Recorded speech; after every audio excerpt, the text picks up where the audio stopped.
Assalamualaikum warahmatullahi wabarakatuh. Selamat malam Sobat Horor Klasik dimanapun Anda berada. Semoga pada malam hari ini Sobat Horor Klasik dalam keadaan sehat walafiat dan selalu dalam lindungan Tuhan Yang Maha Esa. Pada malam hari ini saya akan menceritakan salah satu pengalaman horor ya yang pernah dialami oleh seorang fotografer yang bernama Pak Yan.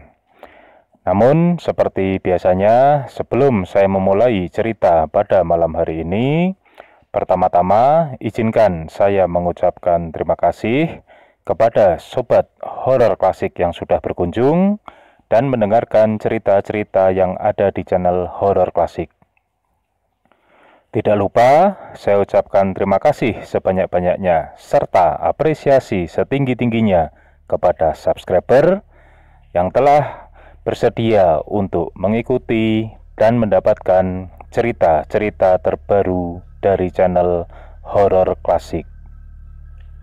Awalnya, Pak Yan merupakan seorang fotografer di sebuah surat kabar harian yang cukup ternama ya di kota Semarang, dan setelah kurang lebih 2 tahun ya Pak Yan ini menjadi fotografer di semua, bisa dikatakan di semua rubrik ya. Akhirnya di tahun 88 ya, sekitar tahun 88, oleh pimpinannya Pak Yan ini akan dipindahkan, atau lebih tepatnya di apa ya istilahnya ya, diberikan tugas baru untuk mengisi rubrik mingguan. Jadi di tahun itu ya, menurut Pak Yan, kurang lebih tahun 88 itu ada satu ide baru di surat kabar ini, bahwa setiap hari Minggu akan ada liputan khusus. Nah, ketika itu karena memang masih baru ya, ide itu memang baru saja dikeluarkan di meeting atau di rapat untuk membahas tema apa yang akan diangkat di rubrik itu. Owner atau pemilik surat kabar ini memberikan gambaran setidaknya untuk rubrik yang baru ini mengangkat tema-tema masyarakat asli yang ada di Jawa Tengah. Nah, tentunya ide itu disambut baik ya oleh semua peserta rapat, dan akhirnya diputuskan untuk liputan pertama ini Pak Yan akan berangkat ke satu daerah yang berada di ujung timur ya dari Provinsi Jawa Tengah, untuk meliput satu masyarakat yang bisa dikatakan masih menganut pola-pola kehidupan zaman dulu, atau lebih mudahnya ya, masih merupakan masyarakat tradisional yang memang menolak atau tidak menggunakan peradaban modern. Singkat cerita, akhirnya ya karena itu tugas ya, Pak Yan akhirnya ya berangkat ke daerah tersebut dengan ditemani oleh salah satu wartawan yang sudah cukup senior juga ya, karena memang Pak Yan ini memang spesialisnya memang hanya di bidang fotografi ya, dan beliau memang kebetulan tidak terlalu menguasai teknik-teknik mewawancarai, utamanya untuk masyarakat yang pada waktu itu dalam benak Pak Yan merupakan suku yang mungkin bisa dikatakan mohon maaf ya, masih agak terbelakang ya, sehingga Pak Yan ini khawatir nanti akan menemui kesulitan untuk mengorek-ngorek informasi dari masyarakat setempat. Hingga akhirnya berangkatlah Pak Yan dengan salah satu temannya, hingga akhirnya ya ketika mereka berdua sudah sampai di daerah yang dimaksud, mereka segera mengutarakan maksud kedatangan mereka kepada sesepuh atau ketua adat ya, bisa disebut seperti itu. Dan alhamdulillah memang mereka berdua ini disambut baik ya oleh ketua adat, hingga akhirnya mereka berdua ini diberikan sebuah kamar untuk menginap di rumah ketua adat tersebut. Desa di mana Pak Yan dan temannya ini tinggal ya untuk beberapa waktu digambarkan oleh Pak Yan merupakan satu desa yang berada di tengah-tengah hutan ya. Jadi memang lokasi desa ini betul-betul berada di tengah hutan jati, dan akses untuk menuju ke desa tersebut memang bisa dikatakan ya pada waktu itu ya, itu harus betul-betul berjalan kaki. Dan memang sebagaimana tadi yang sudah saya gambarkan ya di awal, bahwa ini merupakan satu desa di mana masyarakatnya ini memang tidak menggunakan peradaban kehidupan modern, sehingga ya otomatis ya di desa tersebut memang tidak ada yang namanya barang elektronik satupun, karena listrik pun juga di situ di desa tersebut juga tidak menggunakan sama sekali. Nah, di hari pertama ya, kebetulan Pak Yan ini dengan temannya memang sampai di desa tersebut masih terang ya, masih terang kurang lebih jam 2 siang. Dan segera ketika waktu sudah masuk malam hari, Pak Yan ini yang memang kebetulan ya, istilahnya memang Pak Yan ini merupakan murni orang kota ya, yang memang tidak pernah berkunjung ke daerah-daerah terpencil. Beliau ini sedikit gelisah ya, karena beliau sebetulnya memang sedikit takut kegelapan ya. Dan ketika malam hari ya otomatis memang di desa itu ya gelap sekali, hanya menggunakan lampu teplok dan semacamnya seperti itu. Dan di luar memang untuk tepi-tepian jalan ya yang dilalui oleh masyarakat untuk berjalan kaki ini, biasanya di setiap depan rumah ini dinyalakan 2 buah obor, seperti itu gambarannya. Namun berbeda ya dengan teman Pak Yan ya. Teman Pak Yan ini malah terlihat antusias ya, karena memang menurut Pak Yan teman yang bersamanya pada kegiatan liputan itu memang merupakan orang yang sangat menyukai kegiatan-kegiatan semacam itu. Dan pada malam hari ini bahkan teman Pak Yan ini mengajak Pak Yan untuk keluar dan berjalan-jalan ya. Namun Pak Yan ini karena istilahnya apa ya, sedikit paranoid ya dengan kegelapan, Pak Yan ini menolak. Namun teman Pak Yan ini tetap gigih ya untuk mengajak Pak Yan berjalan-jalan keliling desa di malam hari, dan mengatakan kalau memang Pak Yan tidak mau ikut dengannya ya dia akan meninggalkan Pak Yan sendiri di rumah ketua adat itu. Nah, akhirnya mau tidak mau Pak Yan ini dalam pikirannya ya, daripada ditinggalkan sendirian di rumah ketua adat itu, akhirnya Pak Yan ini terpaksa mengikuti keinginan temannya untuk berjalan keliling kampung pada malam hari itu. Dan persis ya sesuai bayangan Pak Yan, di luar itu ya memang di samping gelap ya, kecuali cahaya dari obor yang dipasang di depan rumah. Di luar itu juga mereka berdua ini tidak melihat satu orang pun. Namun kondisi yang seperti itu rupanya membuat teman Pak Yan ini malah semakin antusias, hingga akhirnya berjalanlah ya mereka keluar dari rumah ketua adat, setelah tentunya sebelumnya mereka berpamitan terlebih dahulu ya. Dan memang ketua adat sendiri juga mengizinkan mereka untuk berjalan-jalan. Hanya saja pada waktu itu ketua adat memang sempat berpesan ya kepada mereka berdua untuk jangan sampai mereka berdua ini berjalan terlalu jauh hingga tidak bisa melihat obor. Jadi pesan itu memang hanya pesan itu saja ya yang terdengar cukup sederhana ya. Jangan melangkah ke tempat di mana mereka tidak bisa melihat obor. Nah, waktu itu memang teman Pak Yan ini istilahnya apa ya, sedikit tidak terlalu menggubris mungkin ya, karena dalam benak teman Pak Yan ini, wong di mana-mana di depan rumah ini ada obor, dan bagaimana mungkin mereka akhirnya bisa berjalan sampai tidak bisa melihat obor. Nah, singkat cerita, mulailah ya Pak Yan dan temannya ini berjalan. Awalnya ya mereka masih mengikuti jalan setapak ya, yang memang di samping kiri dan kanan jalan mereka berjalan ini, mereka masih bisa melihat rumah-rumah, dan tentunya mereka masih mendapat penerangan dari cahaya obor. Dan entah ya ceritanya bagaimana, Pak Yan ini lama-lama seperti tersadar ya, bahwa sepertinya mereka berdua ini sudah berjalan cukup jauh.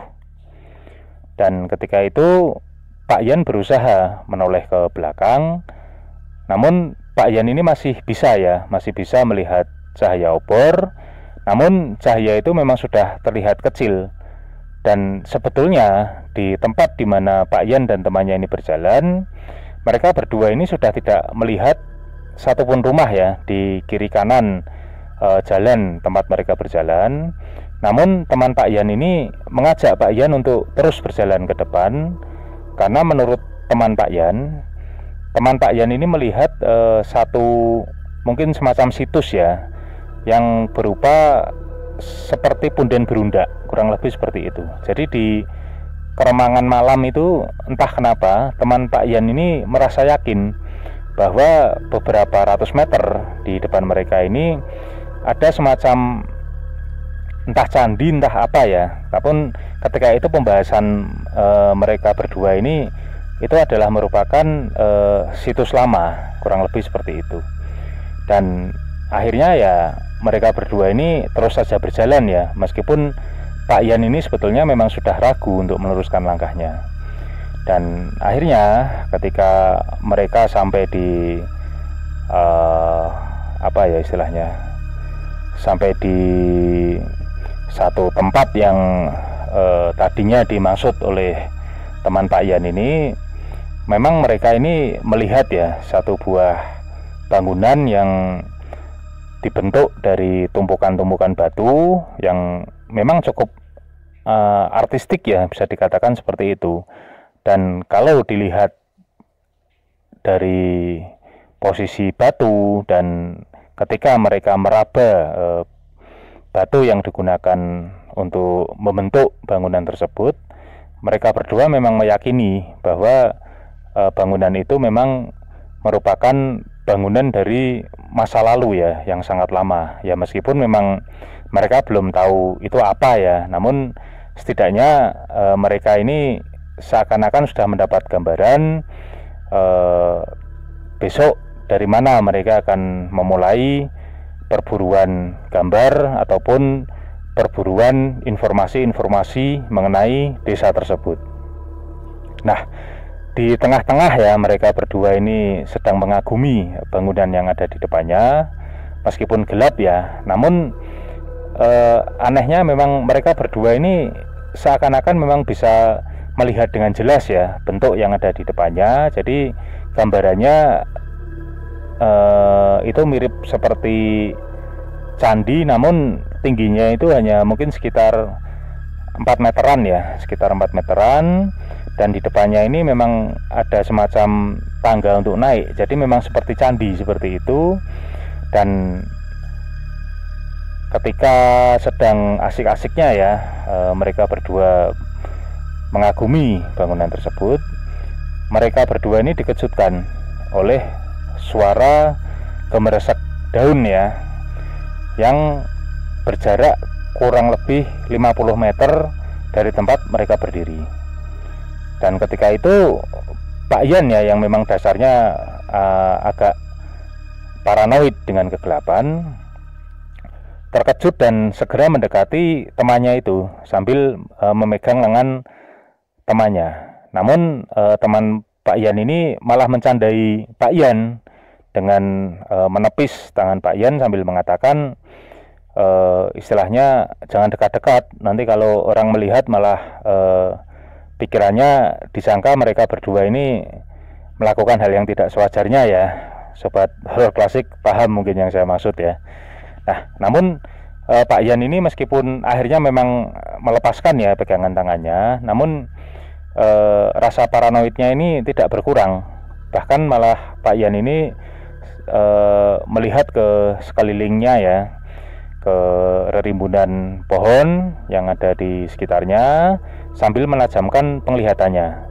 Karena entah kenapa ya, perasaan Pak Yan memang malam itu menjadi tidak enak ya ketika mendengar suara tadi, dan teman Pak Yan tidak terlalu memperhatikan apa yang dilakukan Pak Yan, dan teman Pak Yan ini masih sibuk mengagumi bangunan situs yang ada di depannya. Hingga akhirnya di sela-sela Pak Yan mengedarkan pandangan ke sekeliling ini, Pak Yan terkejut karena tiba-tiba Pak Yan ini melihat dua buah cahaya berwarna merah yang muncul dari balik kegelapan rimbunan pohon, dan jelas-jelas dua cahaya itu bergerak mendekat ke arah mereka.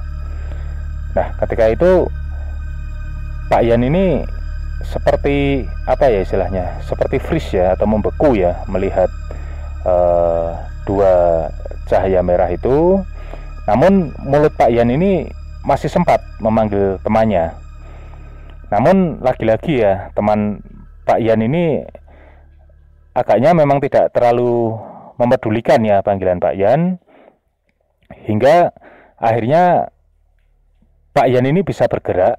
Dia bisa menggerakkan badannya menuju ke arah temannya yang sedang berdiri, dan kemudian dia segera menarik tangan temannya dan mengajaknya berlari kembali ke desa. Nah, teman Pak Yan ini rupanya belum ngeh ya dengan ajakan Pak Yan ya, dan teman Pak Yan ini malah sedikit ribut ketika Pak Yan ini memaksa dia untuk kembali ke kampung. Hingga akhirnya Pak Yan yang mungkin sudah tidak kuat ya menahan rasa takut di dalam dadanya, spontan menunjuk ke arah dua buah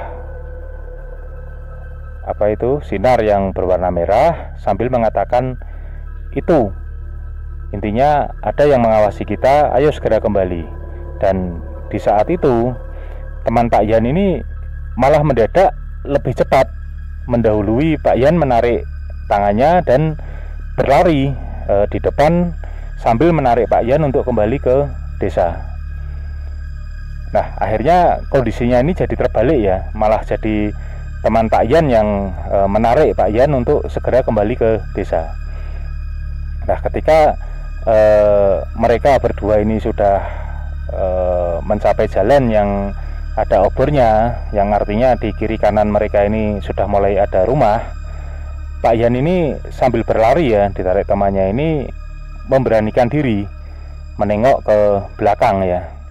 Dan ternyata yang dilihat Pak Yan ini, di belakangnya ada satu sosok yang bertubuh sangat besar, berwarna hitam, dan ternyata dua sinar merah ya yang tadi dilihat Pak Yan itu merupakan mata dari makhluk tersebut. Nah, makhluk tersebut terlihat seperti berlari mengejar Pak Yan dan temannya. Hingga akhirnya Pak Yan yang sudah melihat sosok tersebut ya, ini Pak Yan ini melepaskan pegangan tangan temannya dan kemudian berlari sekencang-kencangnya meninggalkan temannya. Nah, akhirnya Pak Yan dan temannya ini berhasil ya sampai di rumah ketua adat, dan tepat ketika mereka masuk ke rumah ketua adat, tiba-tiba dari luar ya, mereka berdua ini mendengar hembusan angin yang sangat kencang. Bahkan rumah kayu ya, rumah kayu yang mereka tempati itu, yang merupakan rumah ketua adat pun bisa dikatakan seperti terguncang karena tertiup angin yang bisa dikatakan sangat kencang.